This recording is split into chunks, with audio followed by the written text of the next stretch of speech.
So hello and good evening everyone, स्वागत है आप सभी का आज के इस सेशन में। और आज हम सभी बात करने वाले हैं कास्ट एंड पॉलिटिक्स में। जैसा कि हमने प्रीवियस सेशन में हमने बात किया था सेकुलर स्टेट यानी कि सेक्युलरिज्म की, और उस कॉन्सेप्ट के अंतर्गत हम सभी लोगों ने देखा था कि सेक्युलरिज्म वो कॉन्सेप्ट होता है, वो आइडियोलॉजी होती है जो कम्युनलिज्म को काउंटर करती है। उस चीज़ से हमारी उस कम्युनल पॉलिटिक्स से हमारी जो है हमारे देश को, हमारी व्यवस्था को, हमारे डेमोक्रेटिक फॉर्म ऑफ गवर्नमेंट को प्रोटेक्ट करती है। साथ ही साथ एक जो ह्यूमनिज्म है, मानववाद है, उस चीज को भी प्रमोट करने का प्रयास करती है सेक्युलरिज्म। यानी कि सेक्युलरिज्म के अंतर्गत हम लोगों ने देखा कि जब स्टेट जो है, स्टेट का जो इंटरवेंशन है, बिल्कुल स्टेट का जो पॉलिसीज है, फ्रेमवर्क है, वो बिल्कुल रिलीजन से अलग रहे। यानी स्टेट और रिलीजन का सेपरेशन हो जाए, और जब स्टेट और रीजन एक दूसरे से इंक्लूड रहे, हर मैटर में इंटरवीन करे, या फिर कोई स्टेट गवर्नमेंट, स्टेट बॉडी जो है, गवर्नमेंट खुद किसी धर्म को प्रमोट करे,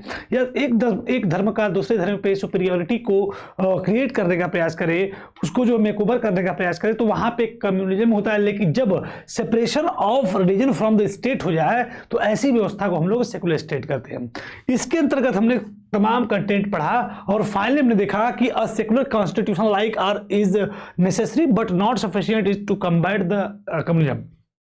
कि कम्युनिज्म को प्रोटेक्ट करने के लिए सेक्युलरिज्म की आइडियोलॉजी को अडॉप्ट करना या सेकुलर स्टेट का होना काफी इंपॉर्टेंट, काफी मैंडेटरी हो जाता है। बट सिर्फ उसको प्रिंसिपल्स में रखना या फिर बातें करना, उस पर चर्चाएं करने से हम कम्बैट नहीं कर सकते हैं कम्युनिज्म को, बल्कि जो हमारी जो और हमें कम्युनल पॉलिटिक्स को पॉलिटिक्स को हमें काउंटर करना है, तो कम्युनल जो प्रीजुडिस है, जो प्रोपेगेंडाज हैं, इन सबको काउंटर करना पड़ेगा। साथ ही साथ हमारी जो डेली लाइफ में जो स्टीरियोटाइप है किसी धर्म के प्रति, इनको काउंटर करना पड़ेगा। रीजन बेस्ड जो मोबिलाइजेशन होते हैं, इनको काउंटर करने की जरूरत है। इन सभी चीजों को पॉलिटिकल एरिना में काउंटर करने की वजह से हम लोग कम्युनल पॉलिटिक्स को हरा पाएंगे। साथ ही साथ कम्युनिज्म की विचारधारा पे हम लोग जो है सेकुलरिज्म की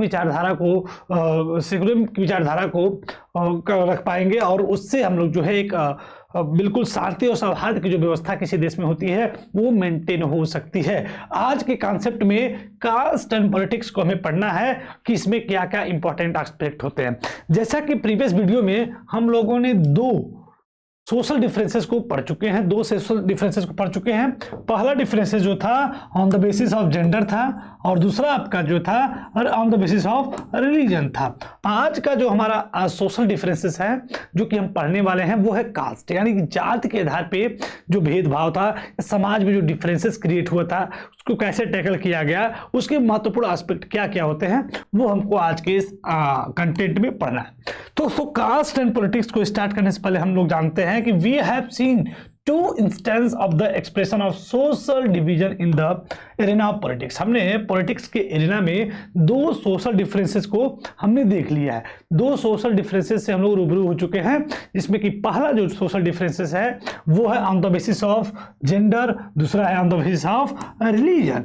और आज हमें वन लार्जली, जिसमें कि जो रिलीजन का, जेंडर का जो था, जेंडर डिवीजन, जो ये जो सोशल डिफरेंसेस है, जब हमने पॉलिटिकल रिप्रेजेंटेशन कर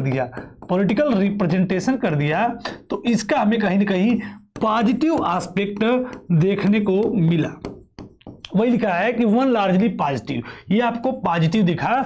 लेकिन आपका साथ ही साथ जब हमने दूसरे को, यानी कि रिलीजन को हमने पॉलिटिक्स में एक्सप्रेस किया, तो उसका पॉजिटिव भी आया, निगेटिव भी आया, लेकिन खास करके एक बोल रहा है कि लार्जली निगेटिव, उसका एक लार्जली निगेटिव इम्पैक्ट पड़ा।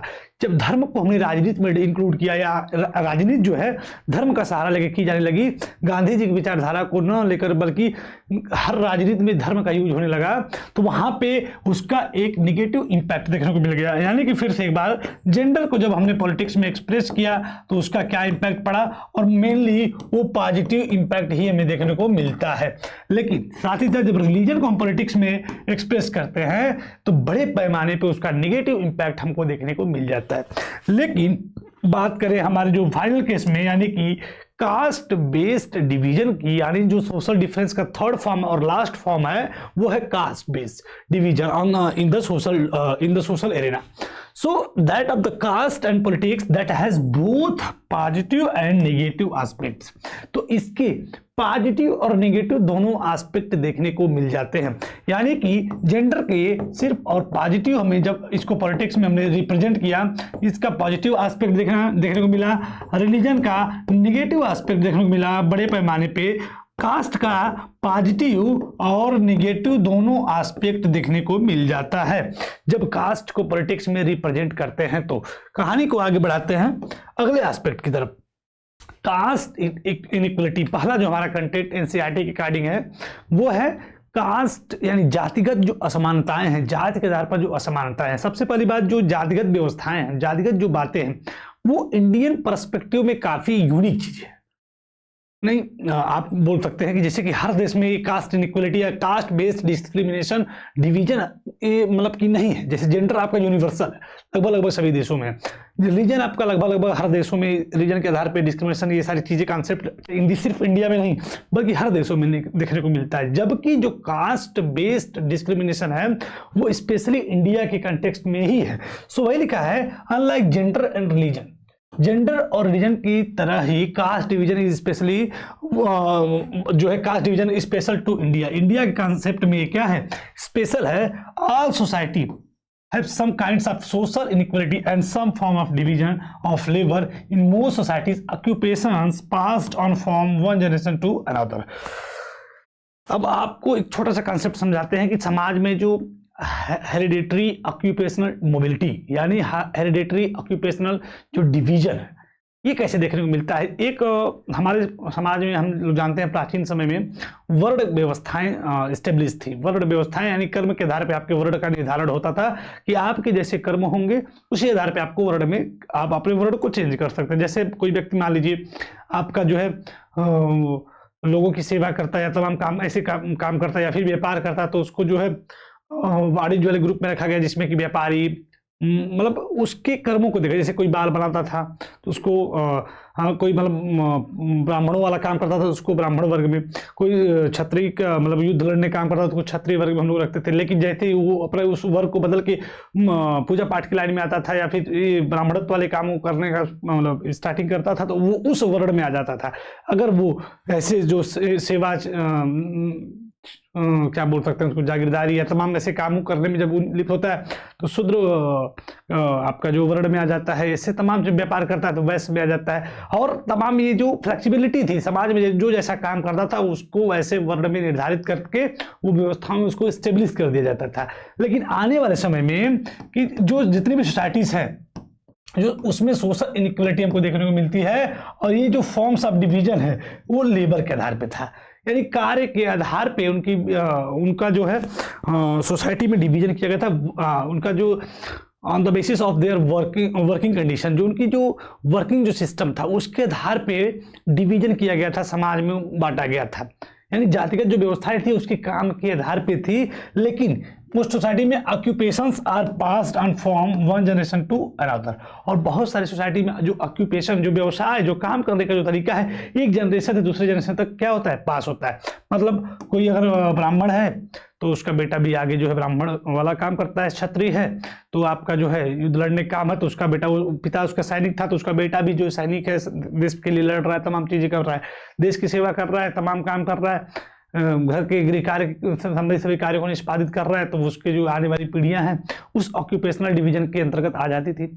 लेकिन इसका कोई बहुत बड़ी समस्या नहीं थी। लेकिन जब कास्ट सिस्टम को ऐसे रिप्रेजेंट किया गया कि जो उसने काम कर दे, पहले क्या था फ्लेक्सिबिलिटी थी, आप अपने चेंज कर सकते थे। लेकिन जैसे ही कास्ट सिस्टम एक्सट्रीम फॉर्म में आता है कि what makes it different from other societies is that this system hereditary occupational division, जब ये hereditary occupational division के रूप में देखने को मिलता है जिसमें कि सैंक्शन रिचुअल, इसको पारंपरिक रूप से सैंक्शन कर दिया जाता है कि अब देखिए आपने मान लीजिए कोई व्यक्ति जो है दाढ़ी बाल बनाने का काम करता है, कोई व्यक्ति दाढ़ी बाल बनाने का काम करता है तो नाई कम्युनिटी में आ गया। अब चलिए वो नाई कम्युनिटी में आ गया और नाई कम्युनिटी में वो रहने लगा।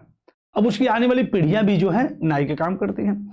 लेकिन अब इसके बाद अगर आने वाली पीढ़ियां नाई के काम नहीं करती हैं तो भी उसकी एक कास्ट डिक्लेयर हुई, वो है नाई। अब वो काम वो नहीं करे इसका कोई प्रभाव नहीं है। तो ये कास्ट सिस्टम का बड़ा ही एक्सट्रीम फॉर्म है। तो यही चीजें आगे इसमें कही जा रही हैं कि members of the same caste group were suppose to form a social community and that practice the same or similar occupations, married within the caste group and did not eat with the member from other caste group। देखिए ये cast inequality की सबसे extreme form है जिसमें करा है। अब देखिए ये व्यक्ति एक काम करते थे, चलिए उनकी आने वाली पीढ़ियां भी जो है उससे ही काम करने लगी। इनका जो हेरिडेटरी ऑक्यूपेशनल आपका डिवीजन हो गया, चलो कोई बात नहीं, लेकिन आने वाली पीढ़ियां अब इस काम को नहीं करते हैं, फिर भी वो जातिगत जो व्यवस्थाएं थी अब उसके साथ जुड़ चुकी है, अब वो उसको लेके चल रहा है। अब समाज में उच्च वर्ग निम्न वर्ग के रूप में कॉन्सेप्ट तमाम चीजें हो गए, जिसमें कि अब भले ही का सिस्टम आपका जो है वो काम नहीं कर रहा है, अपने जो ऑक्यूपेशनल डिवीजन ऑफ लेबर कार्य के आधार पर जो डिवीजन हुआ था, भले अब वो उस कार्य को नहीं कर रहा है, लेकिन अब वो जातिगत जो व्यवस्थाएं थी, जो वर्ण की व्यवस्थाएं अब उसके साथ सेट हो गई, अब उसको लेके ही चलना। अब लेकिन अब इसके साथ इसका एक्सट्रीम फॉर्म तब और ज्यादा एक्सट्रीम फॉर्म में ये कास्ट सिस्टम आ जाता है, कास्ट इनइक्वालिटी आ जाती है, जब इसके आधार पे जो कार्य के आधार पे उसके साथ डिवीजन हुआ है और उसके बाद भी उसके साथ डिस्क्रिमिनेशन, एक्सक्लूजन, ये तमाम चीजें उसके साथ होने लगी, तो ये कहीं ना कहीं कास्ट इनइक्वालिटी का सबसे एक्सट्रीम फॉर्म के रूप में उभर के सामने आया, जिसमें कि अब ये माना जाने लगा कि सेम कास्ट ग्रुप के जो मेंबर्स रहेंगे वो एक सेम सोशल कम्युनिटी बनाएंगे और वो अपनी सेम कम्युनिटी में सारी चीजें प्रैक्टिस करेंगे, जैसे कि मैरिड करेंगे within the same caste, अपने ही कास्ट में शादी विवाह के सभी कार्यक्रम को संपन्न कराएंगे। कोई अगर किसी भी कास्ट का है तो आज जानते ही है चीज़ें कितनी डेवलप्ड है, कोई एक सेम कास्ट का है तो सेम कास्ट में इंटर कास्ट मैरिज पे तमाम चीज़ें सामाजिक रूप से बहिष्कृत की जाती है, तमाम चीज़ें हमें देखने को मिलती है। अगर कोई व्यक्ति जो है समाज में इंटरकास्ट मैरिज करता है तो उस पर काफ़ी समाज का दोषारोपण होता है, समाज से उसका बहिष्कार देखने को मिलता है आज के समय में भी। तो कहीं ना कहीं ऐसे जो कार्य के आधार पर जो डिवीजन हुए, अब उसके बाद उन सभी ऐसे लोगों का एक कम्युनिटी बन गया। अब वो सभी लोग एक कम्युनिटी वाले अपनी सेम कम्युनिटी में शादी करते थे, अपना उठना बैठना सेम कम्युनिटी में होता था, उनको अपनी कम्युनिटी सेम लगती थी। वो जातिगत व्यवस्थाएं देखिए अब अपना रूप ले रही हैं। साथ ही साथ and did not eat with the member from other caste group, और इस कास्ट के जो ग्रुप है अदर कास्ट ग्रुप के घर नहीं खाना खाते थे, ना उनका खाना खाएंगे, उनसे मतलब एक क्या बोल सकते हैं डिवीजन हो गया, समाज का बंटवारा हो गया। अब ये ना इनके यहाँ खाएंगे, ये ना इनके यहाँ खाएंगे, क्योंकि इनको लगेगा कि हमारे सेम कम्युनिटी का नहीं, हमारे सेम कास्ट ग्रुप का नहीं। तो ये कास्ट इनइक्वालिटी का एक एक्सट्रीम फॉर्मेशन है, एक्सट्रीम फॉर्म है।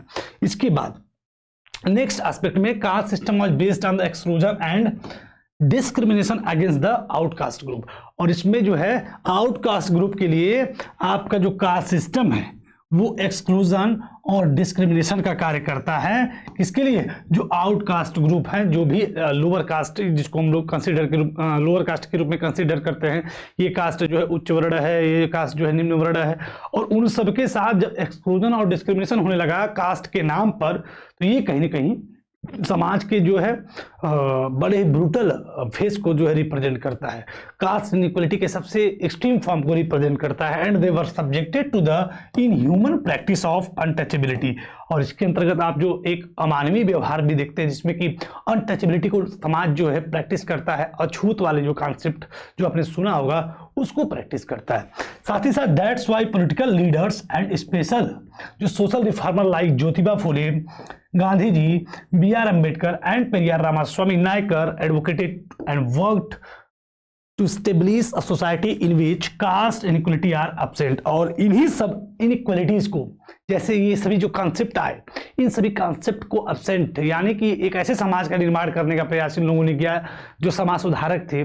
जैसे कुछ नाम आ रहे हैं, ज्योतिबा फुले, महात्मा गांधी जी, डॉक्टर B.R. अम्बेडकर जी, और साथ ही साथ पेरियार रामास्वामी नायकर जी, इन लोगों ने एडवोकेट किया और एक ऐसी सोसाइटी को स्टेब्लिश करने के लिए काम किया जिसमें कि ये जो कास्ट इनइक्वालिटी का जो कॉन्सेप्ट है वो बिल्कुल अब्सेंट हो, न हो, समाज में बिल्कुल जातिगत रूप से भेदभाव न हो। साथ ही साथ partly due to their efforts and partly due to the other socio-economic changes, caste and caste system in modern India have undergone great changes। और साथ ही साथ अनेक प्रकार के ये लोग सोशल जो रिफॉर्मर थे, इनके प्रयास से कास्ट सिस्टम कमजोर होता है। समाज में एक ऐसी सोसाइटी को स्टेब्लिश करने का इन लोगों के माध्यम से प्रयास होता है जिसमें कि कास्ट इनइक्वलिटी के यानी कास्ट के आधार पे जो डिस्क्रिमिनेशन, जो एक्सक्लूजन हो रहा था, वो कॉन्सेप्ट न हो, वो सारी प्रक्रियाएं न हो।